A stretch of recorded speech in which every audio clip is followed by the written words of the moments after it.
Сәлеметсіңдер ме қыздар, менің тоқыма тоқып үйренейік каналыма қош келдіңіздер. Менің каналыма тіркеліп лайк басып, комментарий жазып кетуді ұмытпаңыздар.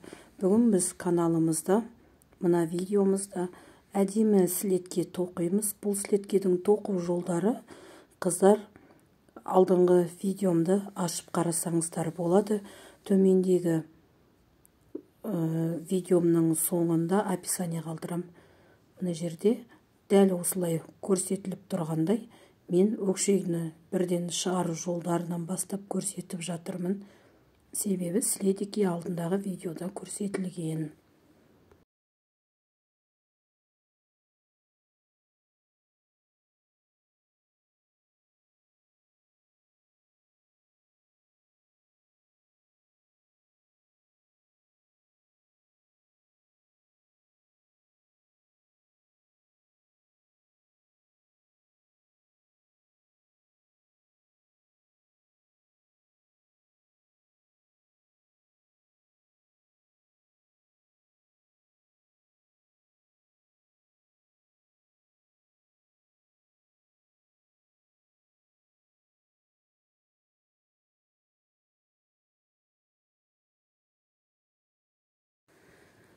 Қыздар, бұл слетке жалпы 40 ілмектен басталып тоқылып жатыр.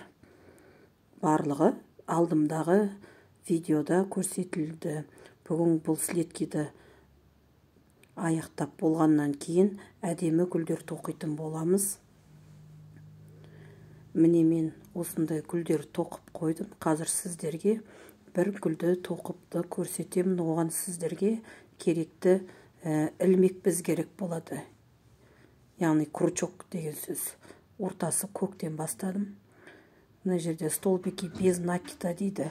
Ілмексіз бір накидпен алынатын 5 столбики без накида жинаймыз ілмегімізге. Но біріншісі саналмайды. Міне 1, 2, 3,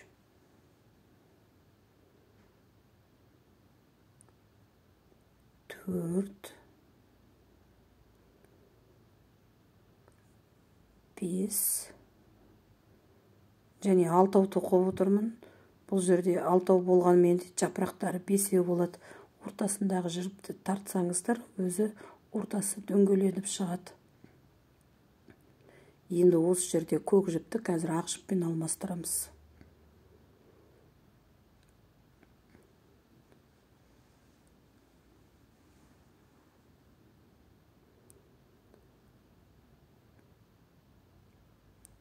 Ақ жіпті қосамыз.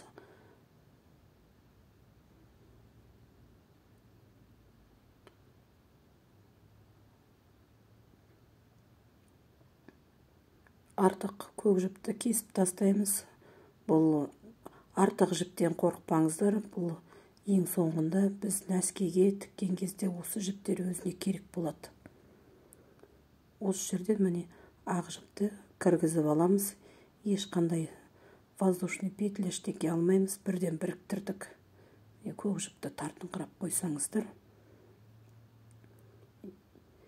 Енді осы ақ жіпті алдық. Енді 2 столбик тоқимыз. 2 ілмек жоғары қарай кетті. Воздушный петля, яғни бұл жерде қазір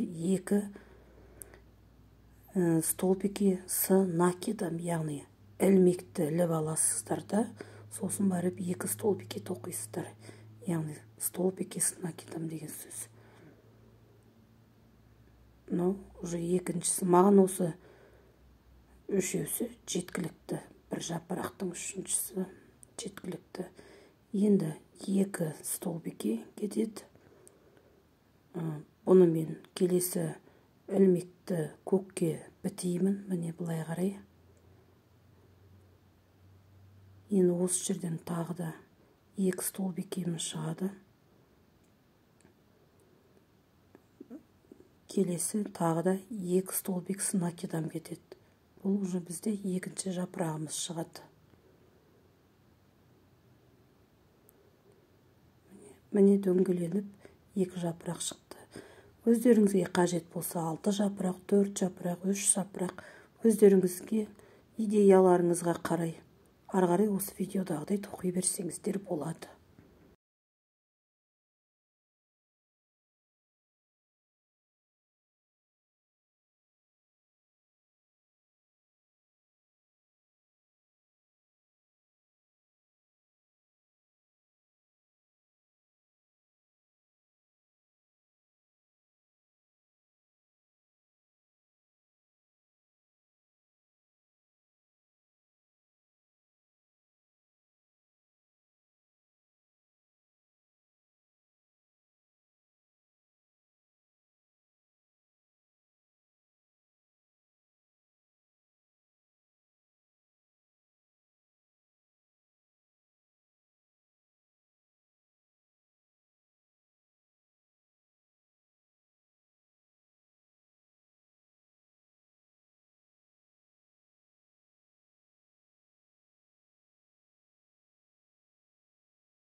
Міне қыздар, ақ жібі, көк, жаңа ортасында қызыл жіптер бар ғой, бағана қиып тастаған.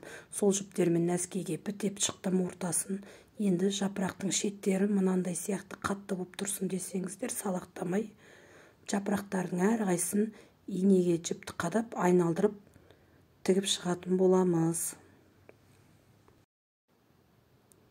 Үлкен бізімізге ақ жіпті сабақтап алдым. Міне өзінің тоқыма жібін білдіртпей ғана өздеріңізге қыздар ыңғайлы қылып жапырақтың үстінен өстіп айналдырып бітеп шықсаңыздар, жапырақтары ары бері салақтап тұрмайды, қатты нәскиге жақсы отыратын болады және ыңғайлы, өте көзге де жақсы көрініп тұрады да, қатайып өте жақсы болып шығады.